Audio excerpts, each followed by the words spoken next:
हाँ बच्चों, देखो लास्ट क्लास के अंदर हम लोगों ने क्या पढ़ लिया था। लास्ट क्लास में हम लोगों ने चार्ज का ट्रैक कैसा कैसा होगा, ट्रैजेक्टरी कैसे होगी, 90 डिग्री पे चलेगा तो क्या होगा, 0 डिग्री पे चलेगा तो क्या होगा, 180 डिग्री पे चलेगा तो क्या होगा, या एक्यूट एंगल पर चलेगा तो क्या होगा, ये सारा का सारा हम लोगों ने पढ़ लिया था।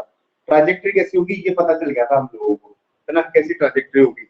अब आज हम लोग क्या पढ़ने वाले हैं, आज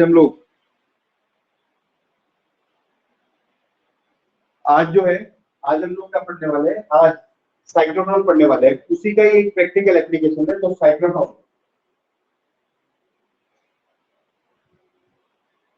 बोर्ड के हिसाब से बहुत इंपॉर्टेंट है, बहुत ज्यादा इंपॉर्टेंट। बोर्ड के हिसाब से बड़ा क्वेश्चन आता है 5 मार्क्स का, तो बोर्ड के हिसाब से बहुत इंपॉर्टेंट।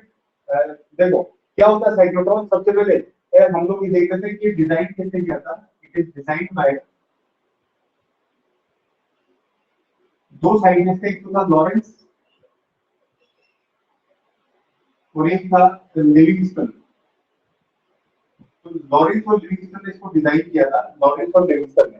ये इनके डिजाइनर के नाम है, इन्होंने डिजाइन किया था और इस डिजाइनिंग के लिए इनको नोबेल प्राइज भी मिला था। तो लॉरेंस और लिविंगस्टन है इसके डिजाइनर, जिन्होंने डिजाइन किया था। अच्छा, होता क्या है, ये यूज क्या है इसका, एपरेटस है, इलेक्ट्रोमैग्नेटिक एपरेटस है, इलेक्ट्रिसिटी और मैग्नेटिज्म के कॉन्सेप्ट पे बेस्ड एक एपरेटस है, डिवाइस है। यूज क्या है इसका, ये जो हैवी पॉजिटिवली चार्ज पार्टिकल होते हैं उनको हाई काइनेटिक एनर्जी तक एक्सेलरेट करने के काम में आता है। जो हैवी पॉजिटिवली चार्ज पार्टिकल होते हैं उनको हाई काइनेटिक एनर्जी तक एक्सेलरेट करने के काम में आता है। ये यूज होता है to accelerate heavy positively charge particle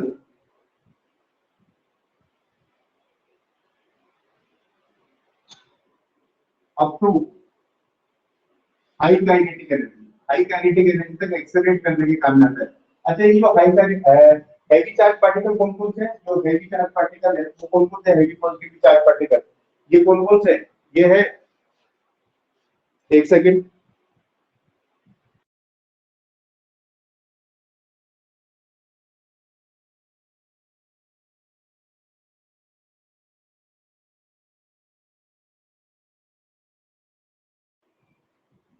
अच्छा, हैवी पॉजिटिव चार्ज पार्टिकल कौन कौन से होते हैं, हैवी पॉजिटिव चार्ज पार्टिकल होते हैं प्रोटॉन, न्यूट्रॉन, अल्फा पार्टिकल, ठीक है ना। Like proton, proton heavy charge particle है, न्यूट्रॉन हैवी चार्ज पार्टिकल, इसका मास तो प्रोटॉन का भी डबल है, और अल्फा पार्टिकल इनको, इसका मास तो प्रोटॉन का भी 4 टाइम्स है, इनको एक्सेलरेट करने के काम में आता है। अच्छा, किस प्रिंसिपल पे बेस्ड होता है, नेक्स्ट बात करें तो प्रिंसिपल किस प्रिंसिपल पे बेस्ड होता है, इसमें हम लोग साइमल्टेनियसली दोनों फील्ड का इस्तेमाल करते हैं, इलेक्ट्रिक फील्ड का और मैग्नेटिक फील्ड का, दोनों आपस में म्यूचुअली परपेंडिकुलर होते हैं।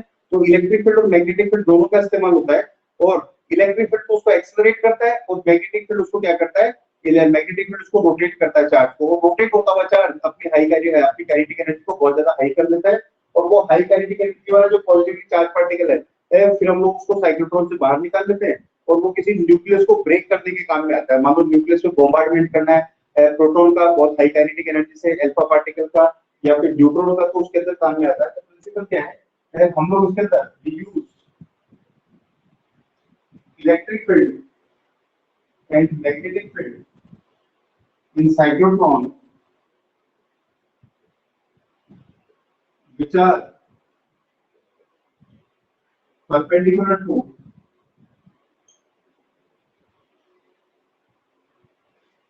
each other, दोनों एक दूसरे के परपेंडिकुलर होते हैं, दोनों एक दूसरे के परपेंडिकुलर रहेंगे, है ना। और ये इलेक्ट्रिक फील्ड को क्या करेगा, एक्सेलरेट करेगा उसको, क्योंकि इलेक्ट्रिक फील्ड अपनी डायरेक्शन में फोर्स लगाएगा। प्लस चार्ज पार्टिकल पे इलेक्ट्रिक फील्ड जो है वो अपनी डायरेक्शन में फोर्स लगाता है, F इक्वल्स टू QE। तो F इक्वल्स टू QE की वजह से तो वो एक्सेलरेट होगा, और F इक्वल्स टू QVB की वजह से वो क्या होगा, गोल घूमेगा। तो to each other due to which vector E जो है, vector E accelerate the charge particle,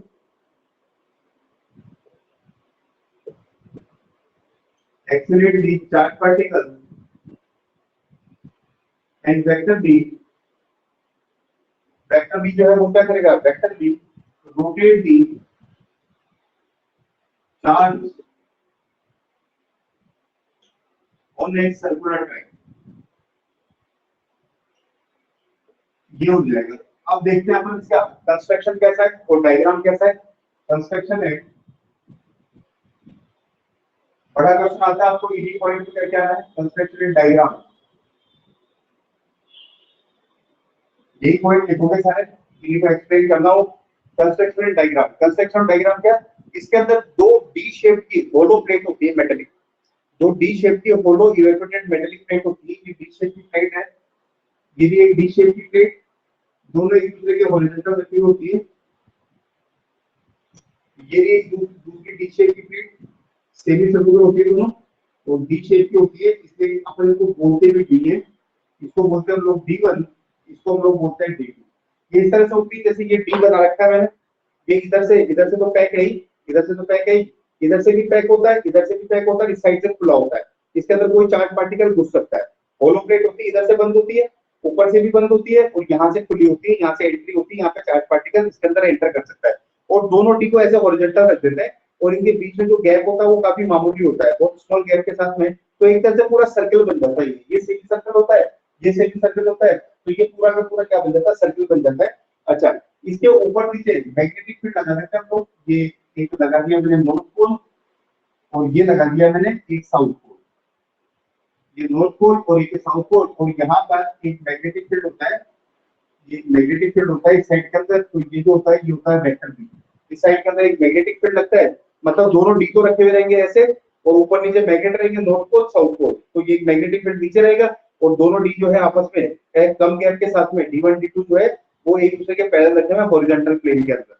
अच्छा, उसके बाद में क्या होता है, यहाँ पर जोड़ देते हैं हम लोग एक एसी सोर्स, यहाँ पे एक एसी सोर्स जोड़ देते हैं। ये हाई फ्रीक्वेंसी का एसी सोर्स होता है, ये है एक high frequency alternating current source.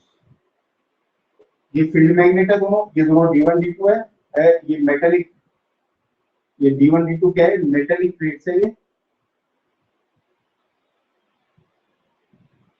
Metallic hollow chambers D1 and D2, ये दोनों मेटेलिक होलो चैम्बर है, ये वाला भी और ये वाला भी, ये दो, ये वाला भी और ये वाला भी, ये दोनों मेटेलिक होलो चैम्बर है। अब क्या करते हैं, जिस चार्ज पार्टिकल को हमें एक्सेलरेट करना होगा, आपको इसकी वर्किंग कैसे है ना, स्क्रीनशॉट ले लो आप चाहो तो इसका।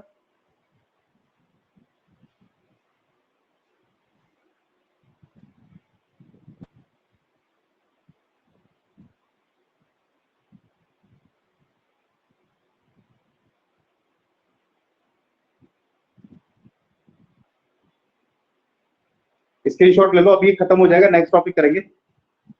पास ले रहा हूँ इसको।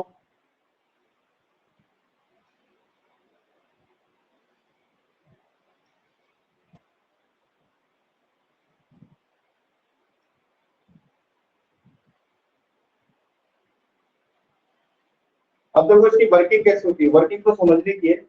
वर्किंग कैसे होती है, वर्किंग ऐसे होती है कि जिस भी चार्ज को हमें एक्सेलरेट करना है उसको यहाँ पे बिल्कुल सेंटर में रखते हैं। ये जो दोनों ये पूरा सर्कल है, यहाँ पे सेंटर में रखते हैं वो चार्ज पार्टिकल क्यू। अब क्या होता है कि इस गैप के अंदर तो इलेक्ट्रिक फील्ड मौजूद होगा। क्यों होगा मौजूद गैप के अंदर इलेक्ट्रिक फील्ड, भाई जैसे ही हम लोग ये इसको इसे एसी सोर्स को ऑन करेंगे, तो मान लेते हैं कि ये वाला डी तो बनता है नेगेटिव और ये वाला डी बनता है पॉजिटिव, है ना। और एसी का जो एसी जो है वो ऐसे चलती है, आधे टाइम प्लस आधे टाइम माइनस, आधे टाइम प्लस आधे टाइम माइनस, इस तरह से एसी चलती है। एसी का लूप ऐसे चलता है, सिनुसॉइडल वेरिएशन के साथ में चलता है, आधे टाइम प्लस चलती है, आधे टाइम माइनस, आधे टाइम प्लस आधे टाइम माइनस। तो मान लेते हैं कि सबसे पहले एसी का ये पॉजिटिव लूप एंटर किया, पॉजिटिव हाफ साइकिल, इसको बोलते हैं positive half cycle, negative half cycle, positive half cycle, negative half cycle. तो ये पॉजिटिव हाफ साइकिल एंटर किया, और उस टाइम पे ये D2 तो रहा क्या, D2 तो रहा पॉजिटिव, सॉरी नेगेटिव, और D1 रहा पॉजिटिव, मतलब किसी को भी नेगेटिव बोल दो, किसी को भी पॉजिटिव बोल दो। अब क्या होगा, एक इलेक्ट्रिक फील्ड एस्टैब्लिश हो जाएगा, एक इलेक्ट्रिक फील्ड एस्टैब्लिश हो जाएगा। इलेक्ट्रिक फील्ड किधर एस्टैब्लिश हो गया, इलेक्ट्रिक फील्ड एस्टैब्लिश हो गया प्लस से माइनस की तरफ, ऐसे इलेक्ट्रिक फील्ड एस्टैब्लिश हो गया। जैसे मान लो इस साइड किस तरफ हो गया, D1 से D2 की तरफ, ये D1 है और ये D2, एक इलेक्ट्रिक फील्ड लग गया ऐसे, है ना, और चार्ज बीचों बीच रखा हुआ है। तो क्या होगा कि ये जो चार्ज है इस D2 के अंदर एंटर कर जाएगा, चार्ज जो है वो D2 के अंदर एंटर कर जाएगा, और D2 के अंदर एंटर करके चार्ज इलेक्ट्रिक फील्ड केवल इस गैप में होगा, क्योंकि ये होलो मेटेलिक कंडक्टर के अंदर तो इलेक्ट्रिक फील्ड हो नहीं सकता। Electric field E equal to 0 inside hollow metallic D1 and D2, D1 और D2 के अंदर क्यों, क्योंकि अपन ने पढ़ा था, अपन ने वहां पे स्क्वायर्स के वो जो इलेक्ट्रिक फील्ड पढ़े थे, तो ये इनसाइड जीरो आया था, इलेक्ट्रिक फील्ड होता ही नहीं किसी भी मेटल के अंदर, तो इलेक्ट्रिक फील्ड अंदर तो होगा नहीं, ना तो D1 में होगा ना D2 में होगा, दोनों के अंदर इलेक्ट्रिक फील्ड नहीं होगा। और जो इलेक्ट्रिक फील्ड है only existent gap between D1 and D2, ये इलेक्ट्रिक फील्ड केवल D1 और D2 के बीच में होगा, ये इलेक्ट्रिक फील्ड केवल D1 और D2 के बीच में होगा। तो ये चार्ज के बीच में रखा हुआ है, तो ये इलेक्ट्रिक फील्ड से फोर्स खा जाएगा, तो force due to electric field कितना लगेगा, फोर्स ड्यू टू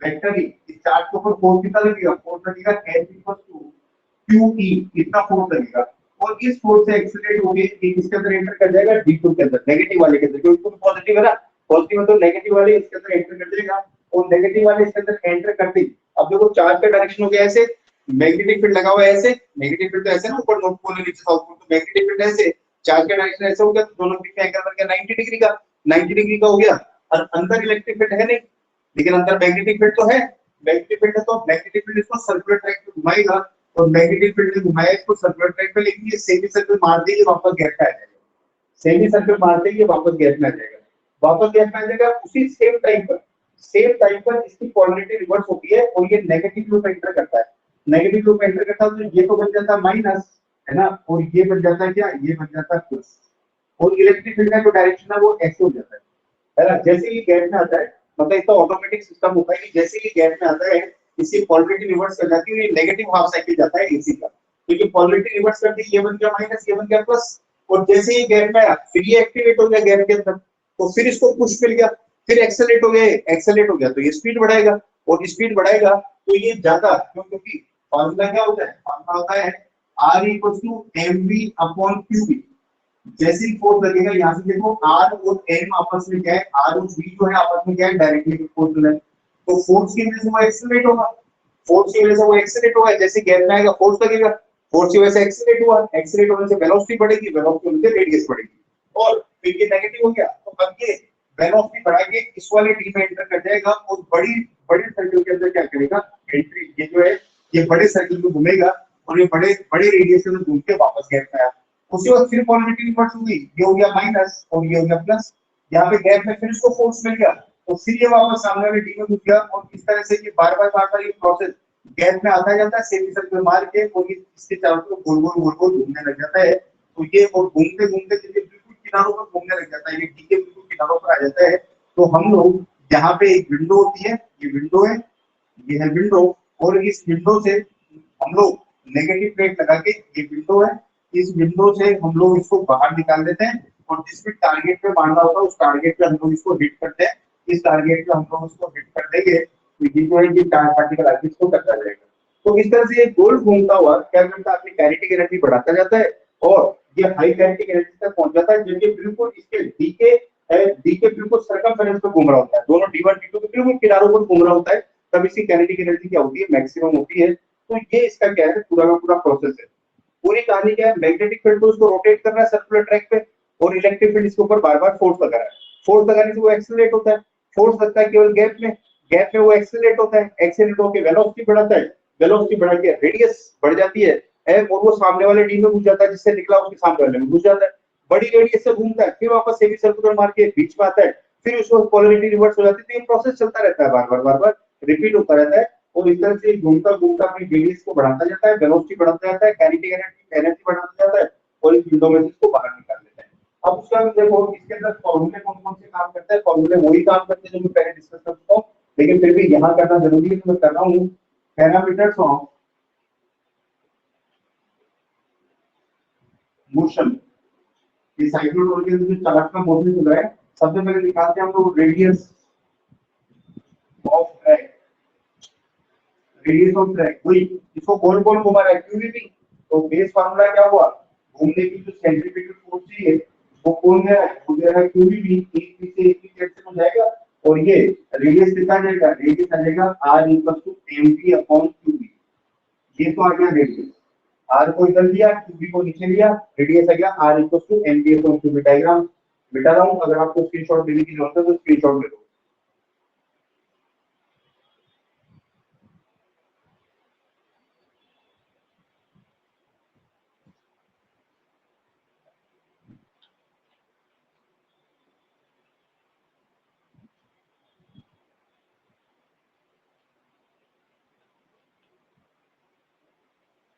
हो गया। नेक्स्ट देखो,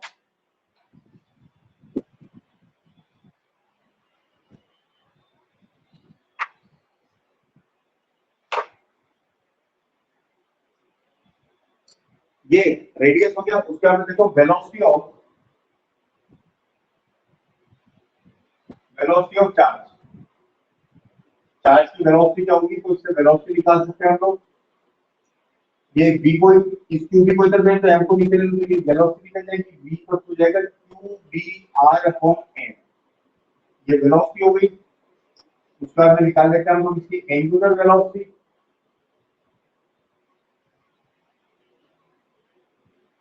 एंगुलर वेलोसिटी मतलब ओमेगा और चार्ज। चार्ज का ओमेगा कितना हो जाएगा, चार्ज का ओमेगा हो जाएगा omega equal to v by R. R की वैल्यू डालें तो आर हो जाएगा mv अपॉन qb। ये v से v कैंसिल हुआ और ये हो जाएगा qb अपॉन m। तो ये ओमेगा आ जाएगा qb अपॉन m। क्या आ जाएगा, उसके बाद में ये ओमेगा हो गया। टाइम पीरियड क्या हो जाएगा, एक राउंड मारने में जो उसको टाइम लगेगा वही टाइम पीरियड सेम, इसको हम लोग पहले डिस्कस कर चुके हैं। टाइम पीरियड होता है t equal to 2 pi by omega. ये ओमेगा उठा के यहाँ रखे हम, तो टाइम कितना लगेगा t equal to 2 pi omega को निकाल लेंगे 2b अपॉन m, m को आ जाएगा ऊपर, तो ये हो जाएगा 2 पाई m अपॉन 2। ये हो जाएगा टाइम पीरियड। ये टाइम पीरियड निकल गया। फ्रीक्वेंसी देखें अपन,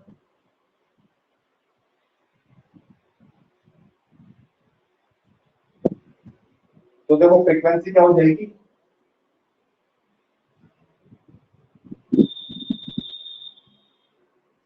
फ्रीक्वेंसी को n से लिखते हैं। फ्रीक्वेंसी हो जाएगी n equal to 1 upon t। Time period को उल्टा कर दो qb अपॉन 2 पाई m, तो ये हो जाएगा n equal to qb upon 2 pi m।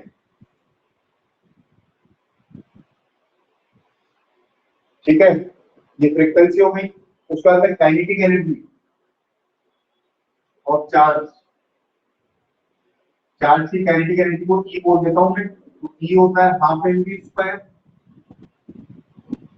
V की वैल्यू डाले तो ये हाफ mv तो चल ही रहा है, V की वैल्यू डाले तो V की वैल्यू क्या है, V की वैल्यू ये निकाली थी हम लोगों ने qbr अपॉन m, तो स्क्वायर रूट पे जाएगी वहां पे, तो ये आ जाएगा q square v square r square upon m square. ये कैंसिल हो जाएगा, तो ये आ जाएगा E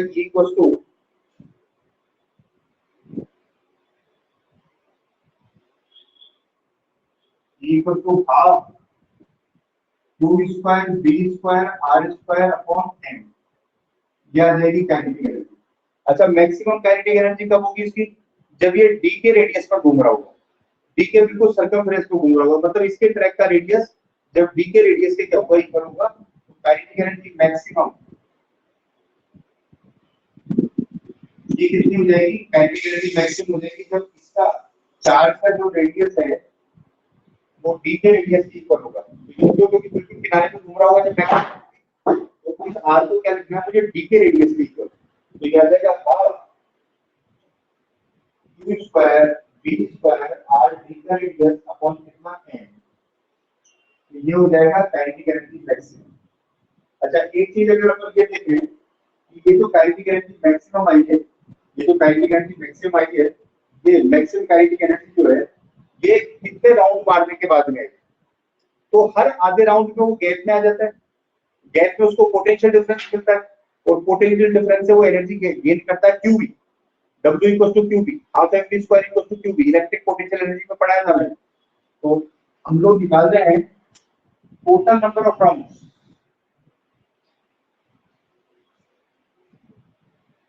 हम लोग निकाल रहे हैं टोटल नंबर ऑफ राउंड कितने मारे होते हैं, तो एक maximum kinetic energy,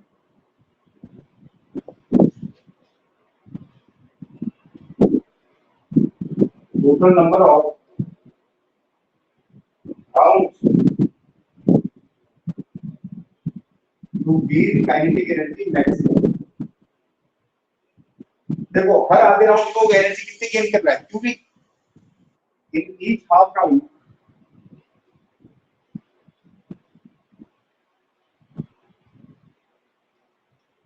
gain in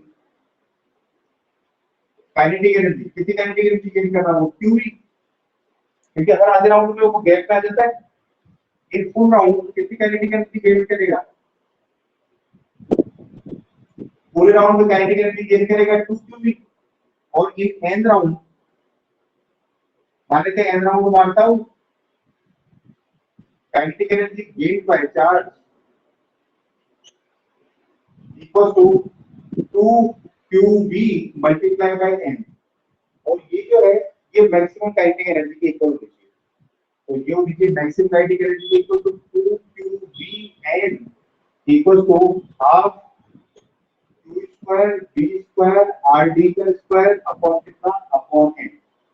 और ये क्या हो गया, ये सॉल्व कर लो इसको, कौन सी चीज किससे कटती है, ये एक क्यू से एक क्यू कैंसिल हो जाएगा और बाकी कितना आ जाएगा, तो n देखो कितना आ जाएगा, n आ जाएगा, ये 2 2 4 हो जाएगा, नीचे से आ जाएगा q b square r d square upon 4 n है, b नीचे चला जाएगा n b क्या है, b है potential difference between D1 and D। अब सुनिए आपको इसकी लिमिटेशंस, इसकी लिमिटेशंस क्या है ना, इसकी लिमिटेशंस क्या है, मतलब ये है कहाँ बेकार हो जाता है। सबसे पहली बात, इससे हम लोग न्यूट्रॉन को एक्सेलरेट नहीं कर सकते, क्योंकि न्यूट्रॉन जो है वो न्यूट्रल पार्टिकल है। अब न्यूट्रल पार्टिकल है तो न्यूट्रल पार्टिकल पे ना तो क्यू लगेगा ना क्यूबी भी लगेगा, तो न्यूट्रॉन को एक्सेलरेट नहीं करते। तो फिर न्यूट्रॉन को कैसे एक्सेलरेट करते हैं, टेम्परेचर से। न्यूट्रॉनों को जब भी काइनेटिक एनर्जी देनी होती है टेम्परेचर से एक्सेलरेट करते हैं, थर्मल एनर्जी से एक्सेलरेट करते हैं। दूसरा, इसको इलेक्ट्रॉन, इससे इलेक्ट्रॉन को भी एक्सेलरेट नहीं करते, क्यों, क्योंकि इलेक्ट्रॉन बहुत ज्यादा हल्का पार्टिकल है, और हल्का पार्टिकल है तो उसकी स्पीड बहुत ज्यादा बढ़ जाती है, और बहुत ज्यादा बढ़ते ही, ठीक है ना, उसके ऊपर आइंस्टीन का रिलेटिविटी प्रिंसिपल लगने लग जाता है। उसका मास भी जो है वो क्या हो जाता है, इनफिनिटी की तरफ बढ़ता है ना। और मास अगर इनफिनिटी की तरफ बढ़ेगा तो सारे फार्मूले फ्लॉप हो जाते हैं, सारी कैलकुलेशन फ्लॉप हो जाती है, जो लोगों ने नॉर्मल चार्ज पार्टिकल के लिए की है। तो इसलिए इलेक्ट्रॉन को भी एक्सीलरेट नहीं करते। इलेक्ट्रॉन को एक्सीलरेट के लिए एक दूसरा पार्टिकल आता है, कि बीटा में पढ़ोगे, जिसको बीटाट्रॉन कहते हैं, आपके लेवल का नहीं है, उसको बीटाट्रॉन कहते हैं। तो बीटाट्रॉन के अंदर इलेक्ट्रॉन एक्सीलरेट होता है। तो ये इसकी कुछ लिमिटेशंस है। तो ये आपका साइक्लोट्रॉन ढंग से करा दिया मैंने, तो देख लो उसको एक बार। नया टॉपिक स्टार्ट कर रहा हूँ, नजर मारो, स्क्रीनशॉट वगैरह कुछ भी लेना है तो वो ले लो, और नया टॉपिक ले रहा हूँ फिर।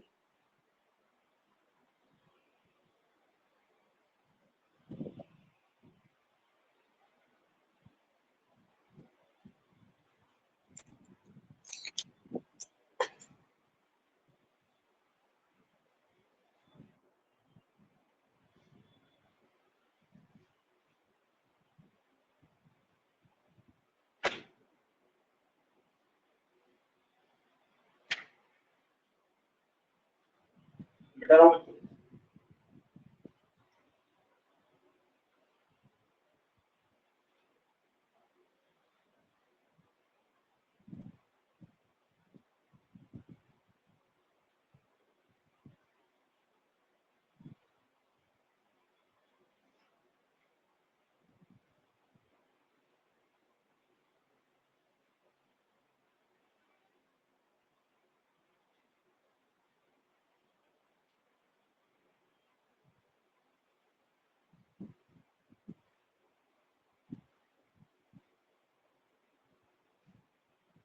देखो, एक और सेक्शन खत्म हो गया। इस चैप्टर का पहला सेक्शन ये होता है कि हम लोग मैग्नेटिक फील्ड कैसे निकालते हैं, बायो सावर्ट लॉ का यूज करके वो निकालते हैं हम लोग। तो वो हम लोगों ने सर्कल के मतलब कॉइल के सेंटर पे निकाला था, एक्सिस के ऊपर निकाला था, हम लोगों ने आर्क की वजह से निकाला था, स्ट्रेट वायर का निकाला था। तो वो एक पहला सेक्शन है। ये दूसरा सेक्शन, चार्ज पार्टिकल जब चलता है तो मैग्नेटिक फील्ड में फोर्स कैसे खाता है, ये तीसरा सेक्शन। ये दूसरा सेक्शन, थर्ड सेक्शन आ रहा है कि चार्ज अगर चल रहा है तो करंट भी बना रहा है। इसका मतलब अगर हम लोग किसी करंट कैरिंग वायर को मैग्नेटिक फील्ड में रखें तो उसके ऊपर भी फोर्स लगना चाहिए, है, क्योंकि उसके अंदर भी तो इलेक्ट्रॉन चल रहे हैं। तो हम लोग पढ़ रहे हैं topic force experience by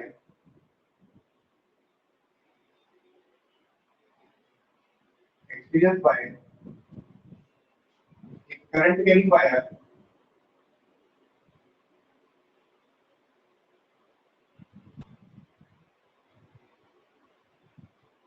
current carrying wire inside uniform magnetic field.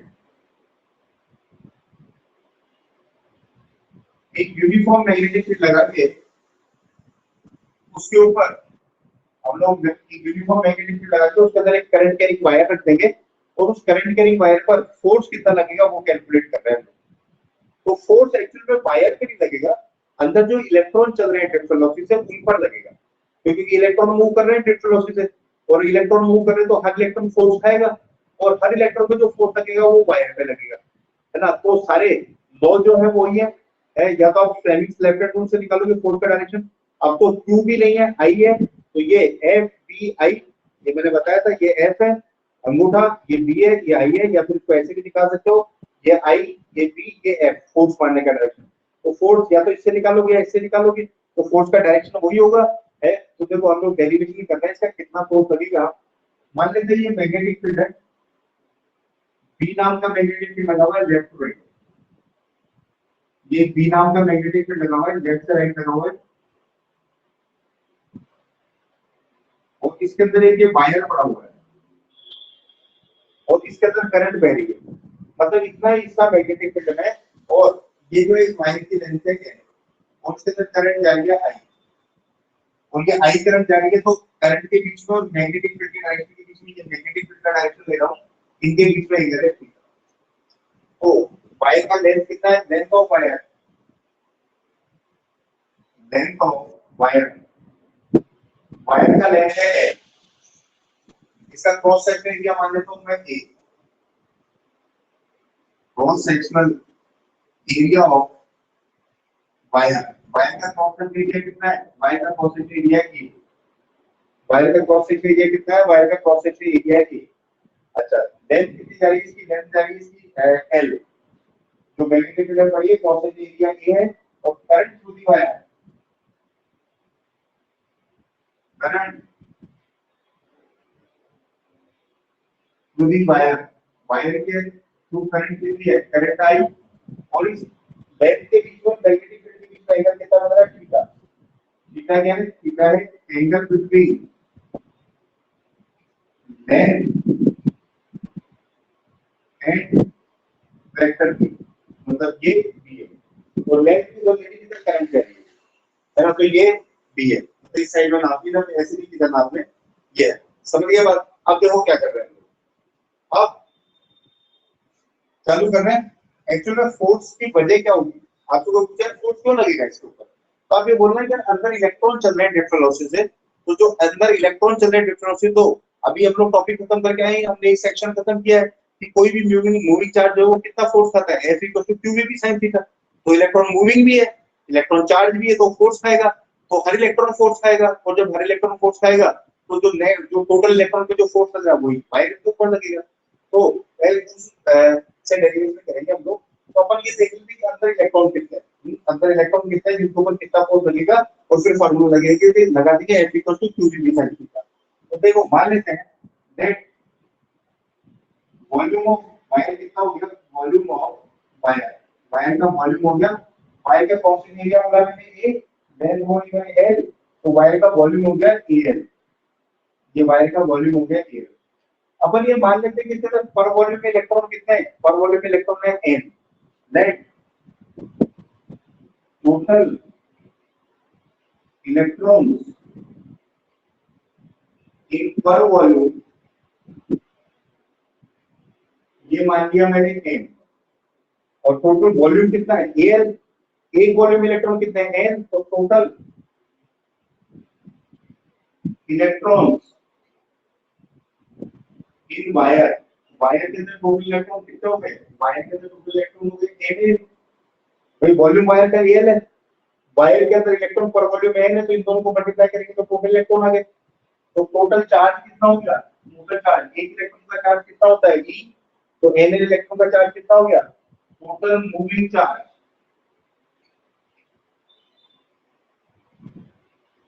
Total moving charge हो गया n k l e, ये हो गया टोटल मूविंग चार्ज, यानी ये q आ गया आपका, क्योंकि एक इलेक्ट्रॉन का चार्ज कितना होता है एक इलेक्ट्रॉन का चार्ज ई, तो एक इलेक्ट्रॉन का चार्ज कितना हो जाएगा एन, ये आ गया आपका एन। अब फॉर्मूला क्या है? फॉर्मूला है H equal to Q B D sine theta.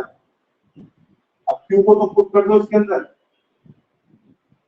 N A N ई, और v को क्या पुट कर दो, vd, क्योंकि इलेक्ट्रॉन मूव कर रहा है vd से, वेलोसिटी उसकी vd है, तो हर इलेक्ट्रॉन पे फोर्स आ जाएगा ये, और जो इलेक्ट्रॉन पे फोर्स लगेगा वही क्या लगेगा, वायर के ऊपर लगेगा। तो H इक्वल टू आ जाएगा, एन एल ई रखना है, vd रखना है, तो N A L E vd b sin theta, ये आ गया। स्क्रीनशॉट ले लो उसका, मिटाऊंगा मैं।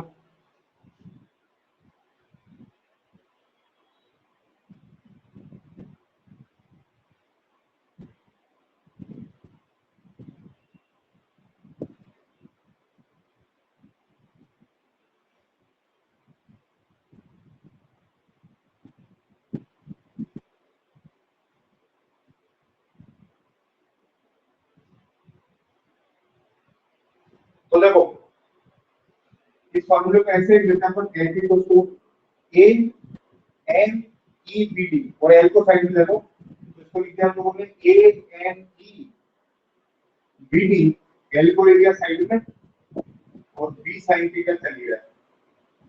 But A N E B D क्या हो जाएगा, A N E B D, ये क्या हो जाएगा, ये हो जाएगा आई। ये फॉर्मूला है H equal to I L B sine theta. ये फोर्स लगेगा सर, ये फोर्स लगेगा वायर पे, ये वायर के फोर्स का फॉर्मूला हो गया H equal to I L B sine theta. अगर थीटा 0 डिग्री या पाई होगा तो फोर्स कितना हो जाएगा, फोर्स हो जाएगा आई एल बी, सॉरी 0, मतलब पैरेलल रखने के वायर पे फोर्स नहीं लगेगा, फोर्स 0 हो जाएगा, क्योंकि साइन 0 भी 0 होता है, और साइन 180 भी क्या होता है, 0 होता है, तो वो वायर पैरेलल रखा हुआ उसको कोई फोर्स नहीं लगेगा, मतलब ये थीटा 0 हो जाए या ऐसे हो जाए है ना, इसको कोई फोर्स नहीं लगेगा। और अगर थीटा 90 डिग्री हो जाए तो फोर्स मैक्सिमम हो जाएगा, कितना हो जाएगा, आई एल बी, क्योंकि साइन 90 मैक्सिमम होता है 1, तो मैक्सिमम फोर्स लगेगा।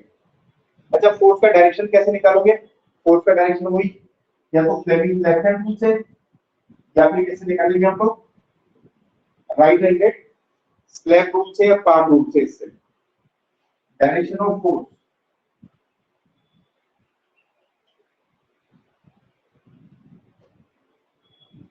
डायरेक्शन ऑफ फोर्स ये किससे निकलेगा, ये निकलेगा by Fleming's left hand rule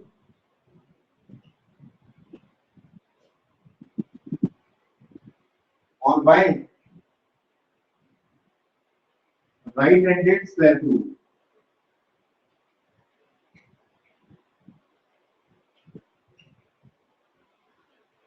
या फिर पाम रूल। स्लैब रूल को पाम रूल भी कहते हैं कई लोग। ये फोर्स हो जाएगा। तो बताओ मुझे, क्लियर है क्या सब कुछ? और इसका वेक्टर फॉर्म क्या हो जाएगा, इसका वेक्टर फॉर्म हो जाएगा, एल और बी के बीच में क्रॉस प्रोडक्ट लगा देता हूं मैं, क्योंकि आई एल को हम लोग वेक्टर मानते हैं, तो साइन थीटा बटा के तो इसका वेक्टर फॉर्म हो जाएगा, vector S equal to I L cross B, ये वेक्टर फॉर्म हो जाएगा।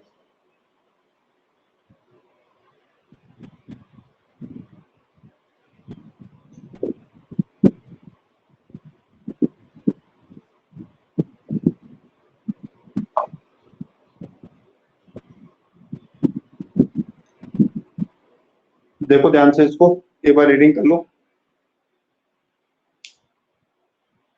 बढ़िया डेरिवेशन है।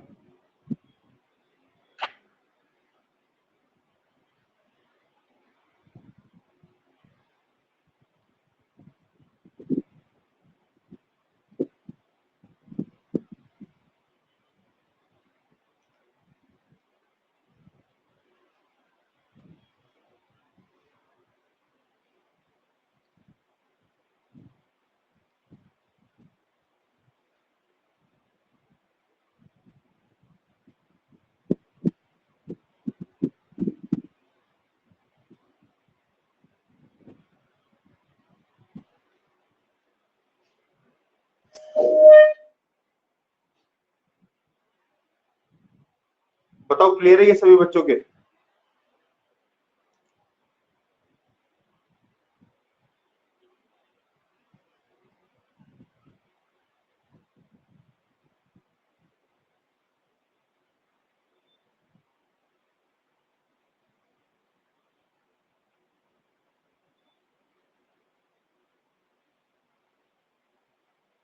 पढ़ डालो उसको एक बार।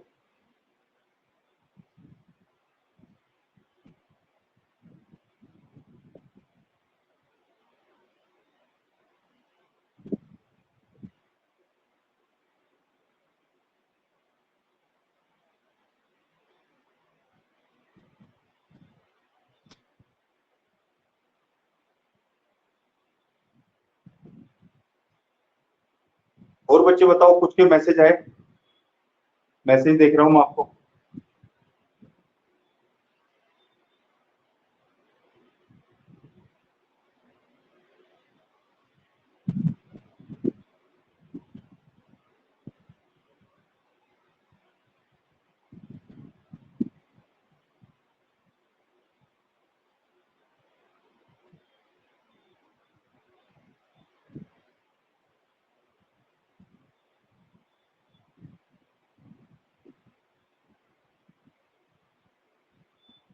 चलो क्लियर है ये सभी बच्चों के?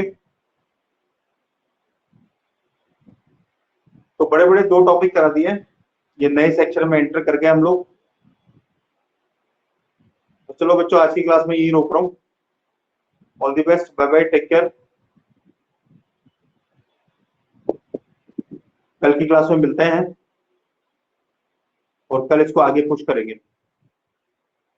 अच्छा सुनो मेरी बात, आप दिन में किस टाइम पे खाली रहते हो?